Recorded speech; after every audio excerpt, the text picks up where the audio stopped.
Bonjour à tous, je suis très heureux d'accueillir aujourd'hui Pierre-André de Chalandard, qui est le président du groupe industriel Saint-Gobain, très connu, très important dans le monde entier, non seulement en France, mais un groupe à l'origine française, n'est-ce pas? Et vous avez écrit ce livre, Le défi urbain, sous-titré « Retrouver le désir de vivre en ville ».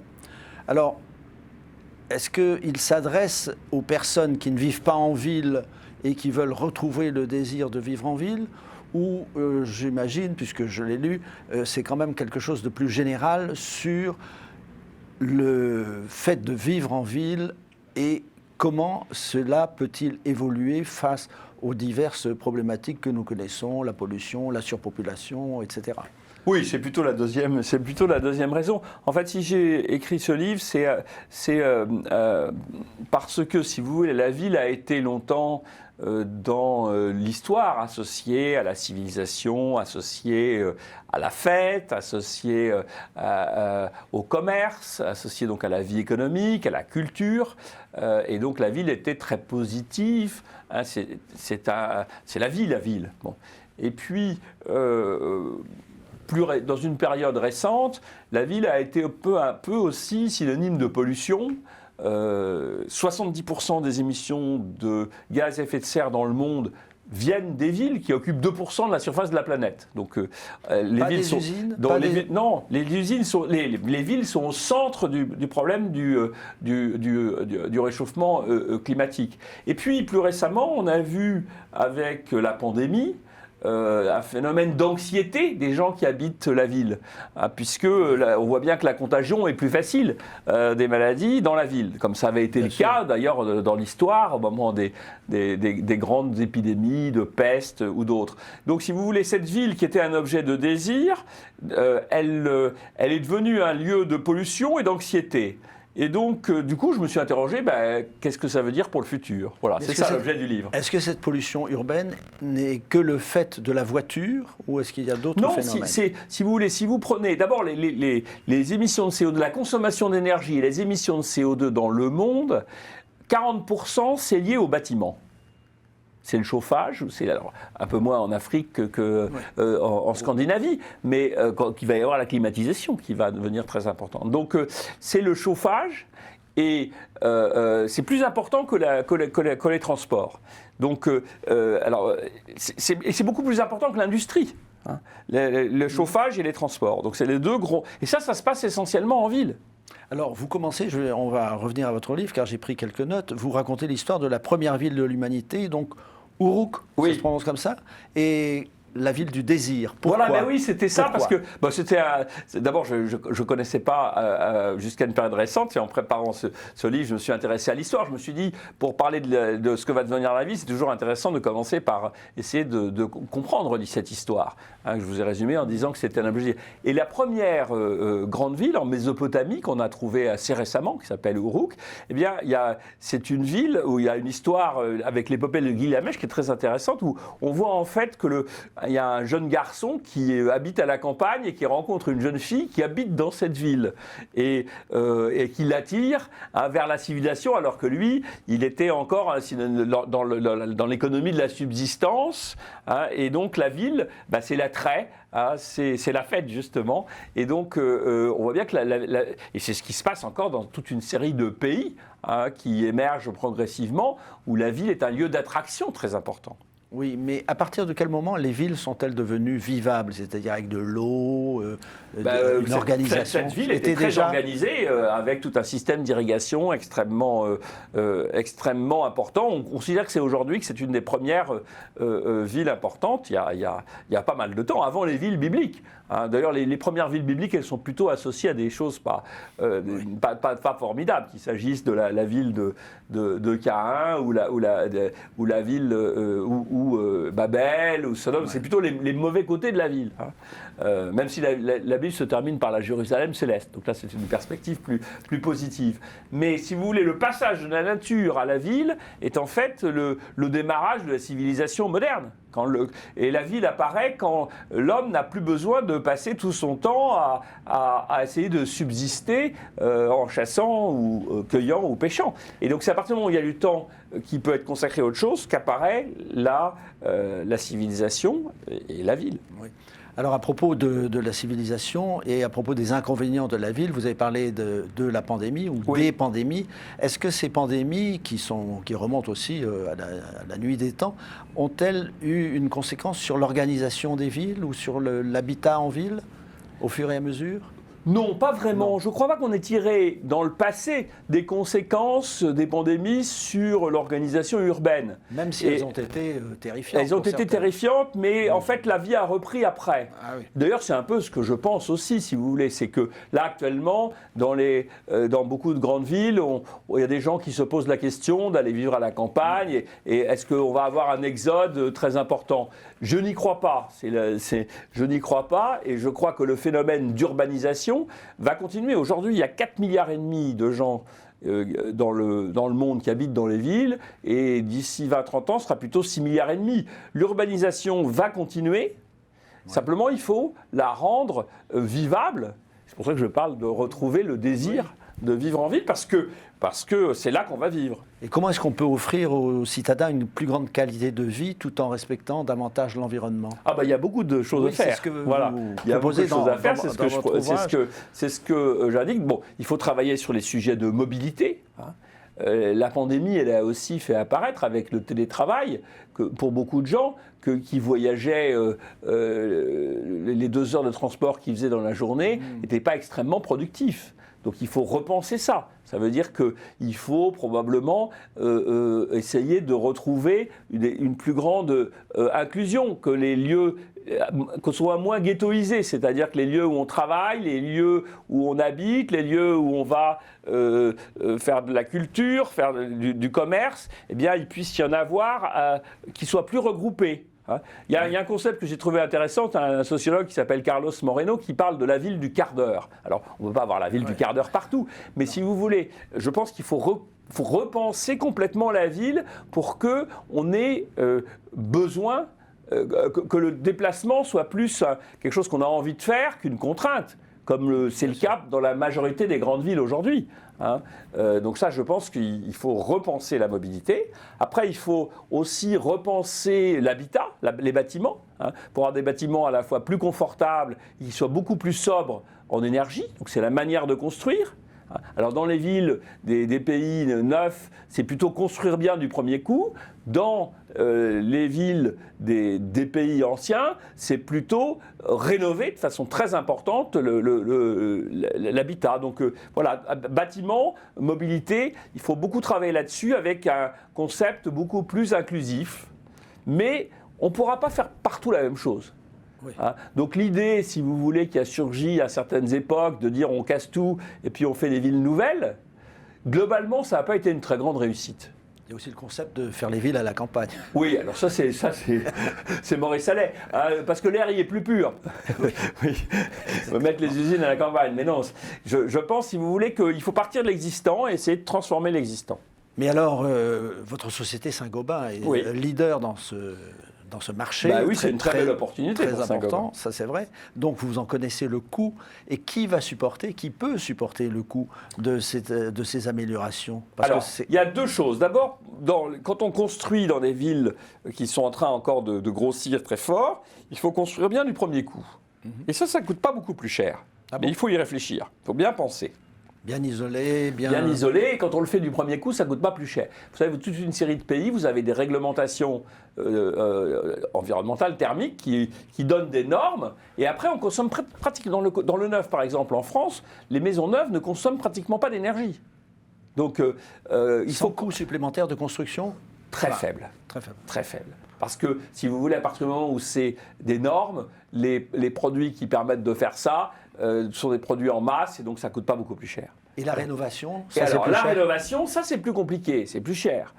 Et on ne peut pas mettre des normes, même si on le fait progressivement. En France, maintenant, il y a un diagnostic de performance énergétique qui fait d'ailleurs que les gens, quand ils veulent vendre ou louer leur habitation, ils font plus attention à ça. Mais par contre, ça a un coût. Alors, et là, ce qui va payer, en théorie, si vous voulez, dans la mesure où vous avez une économie importante après, il y a un calcul économique qui marche. Mais le payback n'est pas suffisamment bon pour tout le monde. Alors, dans les bâtiments publics, c'est à l'État de le faire, et aux collectivités locales. Et dans les plans de relance d'un certain nombre de pays, c'est tout le Green Deal européen, on est parti dans cette direction. Pour le privé, je pense qu'on a besoin d'un mélange, si vous voulez, d'aide. Et puis, il faudra, et ça c'est moins populaire, mais je pense que c'est inévitable que le prix de l'énergie monte. Et quand le prix de l'énergie monte, eh ben, les travaux deviennent plus rentables. Oui. Voilà, alors ça il faut le faire progressivement en essayant de compenser ça pour les ménages les plus modestes. Quelle est votre opinion sur l'utilisation renforcée de l'énergie nucléaire? Et je parle non pas seulement de l'actuelle énergie nucléaire, mais des perspectives passant à la fission qui pourraient à un certain moment... Oui, est-ce qu'il ne faut pas continuer... Moi je crois beaucoup au programme ITER, mais ça c'est pas avant longtemps. Et je pense en attendant que le nucléaire a sa place. Le nucléaire ne va pas être la seule énergie, mais quand on l'a, il faut savoir ce qu'on veut. Si on veut lutter contre le changement climatique, si vous voulez, le nucléaire, c'est une énergie qui émet très peu de CO2. Donc je suis effectivement, et je trouve qu'il ne faut pas se tirer dans le pied. Hein, les débats en France, d'ailleurs le consensus monte un peu sur le nucléaire en France. Bon, et je pense que le nucléaire est une solution pour un certain nombre de pays. C'est une solution partielle. On ne fera pas que du nucléaire. En France, on est le pays où on en a fait le plus. C'est probablement un petit peu trop. C'est pour ça que ça baisse un petit peu. Si vous voulez, le nucléaire n'est pas très bon pour les pointes. Mais pour la masse, la base, c'est très bien. Donc moi, je crois que le nucléaire est une industrie, une énergie qui est propre. Hein, et donc il faut y avoir recours, oui, tout à fait. La décision de la chancelière allemande, après la catastrophe de Fukushima, d'arrêter complètement l'énergie nucléaire, c'était une absurdité totale. Ce qui est plus grave, si vous voulez, c'est qu'on l'a fait avec une vitesse qui fait qu'en pratique, on a augmenté fortement la production d'électricité à partir de charbon. Ouais, voilà. Mais je vais vous donner un exemple. Chez Saint-Gobain, pour faire de la laine de verre, on sait la faire soit à l'électricité, soit au gaz. En France, on l'a fait à l'électricité. Ça part de quoi, la laine de verre? C'est comme le vitrage, ça part du sable, un peu de carbonate de soude et puis toute une série d'additifs. Hein, donc c'est assez simple, mais on chauffe très fort, donc on a besoin de beaucoup d'énergie. Et donc, en France, on le fait avec l'électricité nucléaire, donc on a produit de la laine de verre sans émettre pratiquement de CO2. Ah oui. En Allemagne, on le fait au gaz. Bon, donc on émet un peu de CO2. Mais en Allemagne, si je passais à l'électricité, ce serait bien pire. Parce que ce serait à partir du charbon. Un peu d'éolien et de solaire, mais beaucoup de charbon. Et donc, oui, non, le bilan énergétique et le réchauffement climatique de l'Allemagne n'est pas un exemple. Ce n'est pas un bon exemple pour moi. Et au bout de combien de temps s'amortit l'utilisation de la laine de verre quand on prend en compte son coût de fabrication en CO2 si on compte juste les travaux d'isolation, c'est 6 mois à 2 ans selon les cas, mais c'est très rapide. Ah, oui. Le problème, c'est que quand vous faites des travaux d'énergie, vous refaites plein d'autres choses. Alors, est-ce que vous refaites la peinture, vous faites l'électricité, en général, vous faites plein de choses. Mais si vous faites juste isoler les combles, par exemple, c'est extrêmement rentable. Alors la population, d'après un rapport de l'ONU, la population urbaine mondiale va passer de 4 milliards à 6 milliards et demi, même si la statistique n'est pas tout à fait fiable, puisque c'est dans 2050, on ne sait pas ce qui va arriver. Dans moins de 30 ans, ça m'amène à vous poser la question, est-ce qu'il va falloir construire à Paris, plus précisément dans les centres urbains comme Paris, Marseille, Lyon, des tours aussi hautes que celles qu'on trouve à Dubaï ou à Shanghai? Non, je pense, si vous voulez, que d'abord la population urbaine en proportion va beaucoup moins augmenter dans un pays comme la France qu'en Asie ou en Afrique, si vous voulez. Mais elle va continuer à augmenter. Je pense que ce n'est pas dans le centre de Paris. C'est très intéressant, on regarde et j'en parle dans mon livre, la population de Paris, elle a atteint son pic en 1921. Et depuis, elle descend tous les ans. De combien ? Elle descend régulièrement. On a perdu presque 1 million d'habitants entre 1921 et aujourd'hui, et ça va continuer à descendre un petit peu. Donc, mais aujourd'hui, il ne faut pas regarder Paris à l'intérieur du périphérique. Il faut regarder le Grand Paris. Ils sont partis dans le Grand Paris. Oui, là a beaucoup augmenté. Et donc, moi je crois, si vous voulez, qu'il faut une certaine densification pour permettre notamment de réduire la mobilité, qui soit inclusive. Mais ce n'est pas des grandes tours géantes qui vont régler les problèmes, non. Mais en fait, ces grandes tours, en d'énergie, de consommation, est-ce que ça fait des économies ou pas par rapport aux maisons individuelles? Nous, on vient de faire notre nouveau siège Saint-Gobain. Alors évidemment, il est exemplaire, c'est normal. Donc lui, il a 37 étages hein, et il consomme, il a toutes les meilleures normes. Ça, c'est normal, c'est une vitrine de nos savoir-faire, j'allais dire.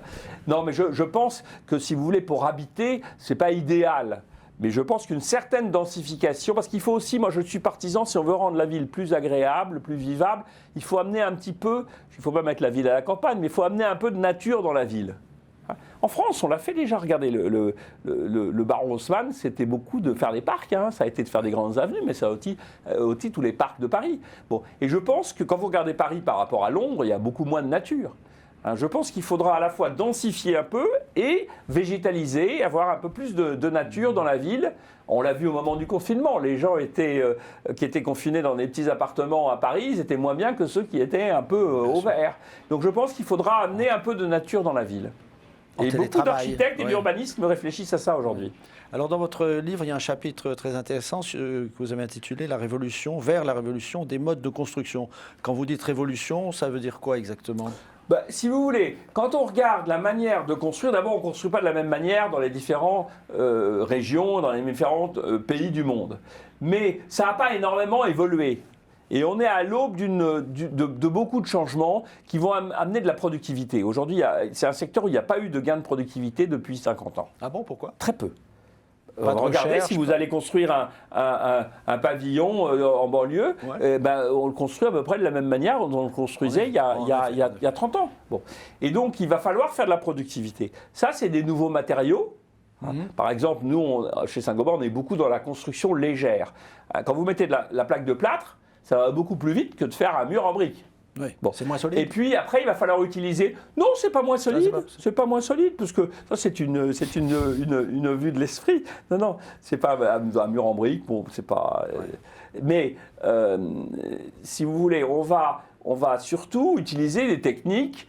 La modélisation, ce qu'on appelle la maquette numérique. Il y a beaucoup aujourd'hui d'inefficacités qui sont faites.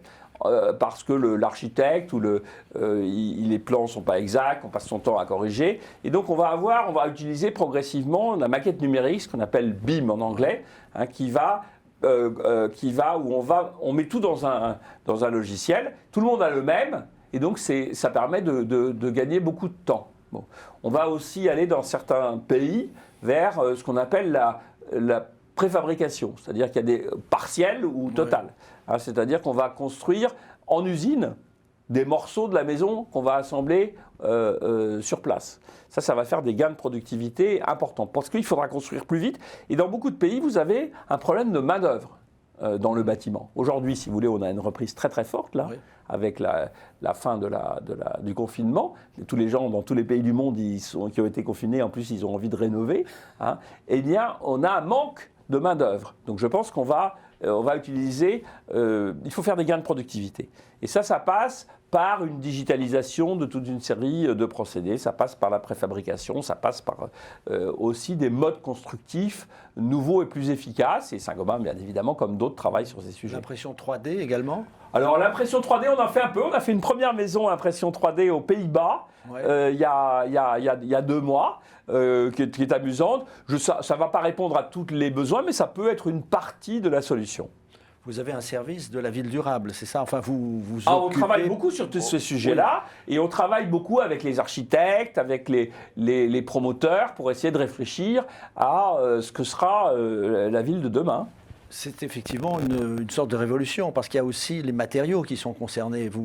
Alors nous, on a des innovations dans les matériaux en permanence. Hein. Je cite souvent un chiffre qui est impressionnant pour Saint-Gobain. Et dans les matériaux de construction, nous, on a un produit sur 4 qui n'existait pas il y a 5 ans. Ah, par exemple ? Quoi ? Par exemple ? Par exemple, on a aujourd'hui des nouveaux vitrages qui vont être laisser complètement passer la lumière, être beaucoup plus clair et en même temps isoler beaucoup mieux des écarts de température. On va même avoir des vitrages actifs qui, quand vous donnez une impulsion électrique, ils s'obscurcissent et donc on n'a plus besoin de store.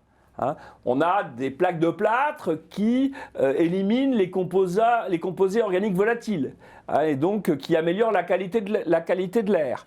Voilà, on a donc dans l'acoustique, dans la thermique, dans l'esthétique, dans la qualité de l'air. dans des solutions de modularité, on invente en permanence des nouveaux matériaux. Alors, ce n'est pas toujours des changements spectaculaires, hein, mais c'est des améliorations continues qui font que petit à petit, je crois, on va moderniser beaucoup la construction. Un des gros axes de travail aussi, c'est d'avoir des matériaux qui aient une empreinte carbone, hein, qui soit beaucoup plus faible. Parce que je vous ai parlé des bâtiments une fois qu'ils sont installés, mais il faut aussi construire, hein, donc moins de béton, hein, ou du béton bas carbone, et des solutions légères qui ont une empreinte carbone qu'on étudie à travers des analyses de cycle de vie qui soient bien meilleures. Vous avez parlé des vitrages. Le vitrage, c'est l'origine de Saint-Gobain. Le vitrage, c'est l'origine de Saint-Gobain, on le fait toujours. Vous pourriez peut-être dire dans quelles circonstances. Alors écoutez, oui, c'était en 1665. Colbert était ministre des Finances de Louis XIV et il voulait réduire les importations de miroirs, parce que les miroirs étaient très à la mode et que tout le monde en voulait dans les châteaux parce que ça apportait la lumière. Et donc, ils étaient fabriqués à un seul endroit en Europe qui était à Venise. Et donc Colbert, dans le cas du miroir, mais comme dans d'autres domaines, a créé des manufactures en donnant des privilèges pour essayer d'implanter de l'industrie en France. Et c'est comme ça que, avec des capitaux privés, a été créée la Manufacture royale des glaces, qui est devenue Saint-Gobain. Et une des premières grandes réalisations de cette manufacture, ça a été de faire les miroirs de la Galerie des Glaces du château de Versailles. Ah oui, ça c'est un exemple magnifique de réussite. Belle première réalisation. Est-ce qu'il a fallu voler ou copier des secrets? C'est intéressant parce que, oui, on ne sait pas très bien, mais il y a plusieurs thèses. On aurait kidnappé des maîtres vénitiens. Il y a plusieurs thèses, je ne sais pas très bien. Il y a même des romans qui ont été écrits là-dessus. Mais ce qui est très intéressant, c'est que, et moi je dis toujours ça parce que c'est un des secrets de la longévité, c'est de se réinventer, et il se trouve que Saint-Gobain, peu après avoir utilisé la technique vénitienne qui était du verre soufflé à la bouche, a inventé un nouveau procédé où on coulait le verre sur table, ce qui a permis de faire des glaces plus grandes. Vous voyez que les galeries des glaces, les miroirs sont assez grands. Oui, oui. Et donc c'est Saint-Gobain qui a inventé ça. Et enfin, ça s'appelait la Manufacture royale des glaces. Ça ne s'appelle pas encore Saint-Gobain, parce qu'elle a été dans l'usine de Saint-Gobain un peu après, qui lui a donné son nom. Et donc, ça a été une innovation majeure, une rupture technologique sur laquelle a prospéré Saint-Gobain pendant longtemps. Et donc, moi, je dis que si vous voulez, le secret de la longévité, c'est de se réinventer en permanence. Il faut toujours se projeter sur le futur. C'est pour ça qu'on attache autant d'importance à l'innovation chez Saint-Gobain. Et ça fait de Saint-Gobain un des groupes les plus anciens de France. Ça fait de Saint-Gobain à la fois un des groupes les plus anciens, mais j'espère un des groupes qui est le plus tourné vers le futur. C'est les deux. Voilà. Oui, on a traversé les guerres, les révolutions, on en a connu d'autres. C'est exactement ce que vous écrivez dans votre livre, qui se termine par « Rêver la ville de demain et la faire naître ». Est-ce que l'État français vous aide dans ce travail? Est-ce qu'il en a les moyens, puisqu'on sait la situation d'économie et des finances françaises n'est pas très brillante? Est-ce que l'Europe également s'en occupe? Elle a un programme. Comme vous savez, il y a des plans de relance importants qui sont en train d'être mis en œuvre. Et compte tenu de l'urgence de lutter contre le réchauffement climatique, ces programmes sont verts. Et donc, il faut réfléchir à des nouvelles technologies. Et la rénovation énergétique a été considérée par le plan de relance européen, et c'est le cas en France aussi, comme une des priorités. C'est pour ça qu'il y a à la fois pour les bâtiments publics et pour aider les ménages, il y a des aides importantes à la rénovation qui font partie des plans de relance. Donc oui, en ce moment, le gouvernement est actif dans ce domaine, et je crois que c'est une bonne manière. Si on veut relancer, il faut faire de l'investissement, pas de la consommation. Et donc ça, c'est des investissements pour le futur, et je pense que c'est des plans utiles. C'est bien, c'est un livre qui se termine de façon optimiste. Oui, mais moi je suis un optimiste. Vous savez, si on est industriel et entrepreneur, on doit regarder les choses de façon positive. Il faut être lucide en regardant les problèmes, mais il faut avoir une vision optimiste de l'avenir. Je vous remercie d'être venu, Pierre-André de Chalendar, de nous présenter votre livre, Le défi urbain, qui est paru chez Odile Jacob. Merci beaucoup d'avoir suivi cette émission, et à bientôt. Merci. Merci.